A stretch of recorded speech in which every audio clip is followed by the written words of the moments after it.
31వ డివిజన్ని గత పాలకులు నిర్లక్ష్యం చేశారని వరంగల్ పశ్చిమ నియోజకవర్గ శాసనసభ్యులు శ్రీ నాయిని రాజేందర్ రెడ్డి గారు చెప్పారు. శనివారం రోజున శాసన మండలి సభ్యులు శ్రీ బస్వరాజు సారయ్య నగర కమిషనర్తో కలిసి 90 లక్షలతో రైల్వే ట్రాక్ నుంచి పోచమ్మ ఆలయం వరకు అంతర్గత రోడ్ల నిర్మాణానికి శంకుస్థాపన చేశారు. సందర్భంగా నాయిని రాజేందర్ రెడ్డి మాట్లాడుతూ గౌరవ ముఖ్యమంత్రి రేవంత్ రెడ్డి పాలనలో స్థానిక నాయకులతో సమన్వయంతో నియోజకవర్గంలో గతంలో కంటే మెరుగైన అభివృద్ధి ఫలితాలను అందిస్తుందని తెలిపారు. షాయంపేట పోచమ్మ ఉత్సవాలకు ప్రత్యేక విశిష్టతుందని ఉత్సవాల సమయంలో భక్తులకు అసౌకర్యాలు లేకుండా చూస్తామని హామీ ఇచ్చారు. ఈ కార్యక్రమంలో కార్పొరేటర్ మామిండల రాజు, డివిజన్ అధ్యక్షులు సురేందర్, నాయకులు సత్తు రమేష్, కృష్ణ, రవీందర్, రమేష్, సతీష్ తదితరులు పాల్గొన్నారు.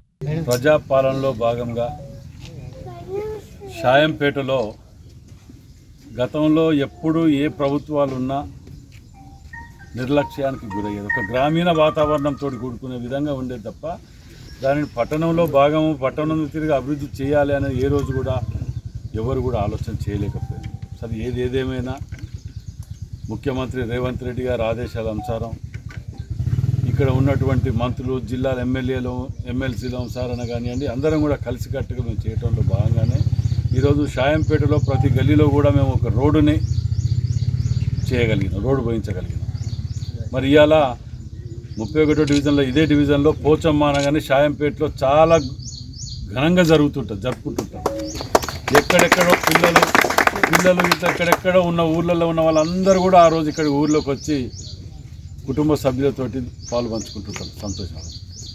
మరి పోచమ్మ దగ్గర ఉన్నప్పుడు గతంలో బసవరాజు సారన్న గారు ఉన్నప్పుడు వేసిన రోడ్డు తప్ప ఇవాటి వరకు మళ్ళీ వేసిన దాఖలు లేవు.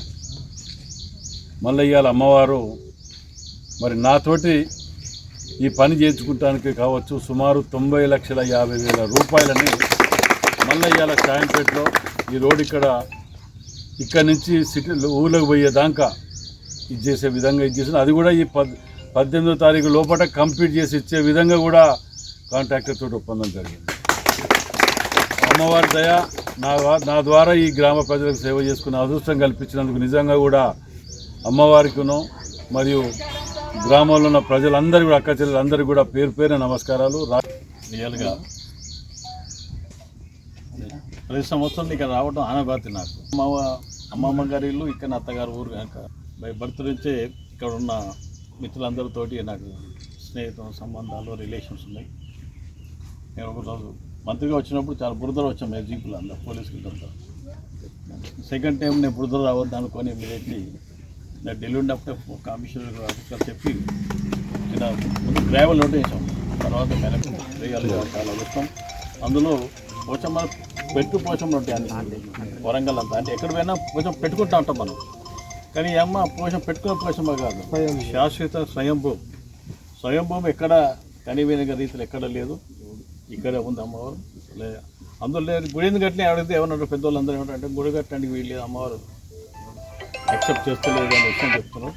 కానీ ఏదేమైనా సరే వరంగల్ జిల్లా ఇతర ప్రాంతాల్లో వచ్చే ప్రజల్ని కానీ కూడా మరి రాజేందర్ గారి సహకారంతో, వారి ప్రోత్సాహంతో, అధికారుల సహకారంతో మరి రోడ్డు ఈ వైడింగ్, గ్రిల్స్, గ్రానైట్ ఇవన్నీ ఇవ్వటం చేస్తుంది. రియల్గా మరి అమ్మవారు మరి పోచమ్మ తల్లి ఆశీర్వాద దీవెనలు ఎప్పటికీ మనోధైర్యం కల్పించు 10 మందికి అన్ని వర్గాల ప్రజలు సేవ చేసే అవకాశం అమ్మవారి ద్వారా రాజేందర్ దొరకాలని అమ్మవారిని మనసారా నేను వేడుకుంటే అవకాశం కల్పించిన మరి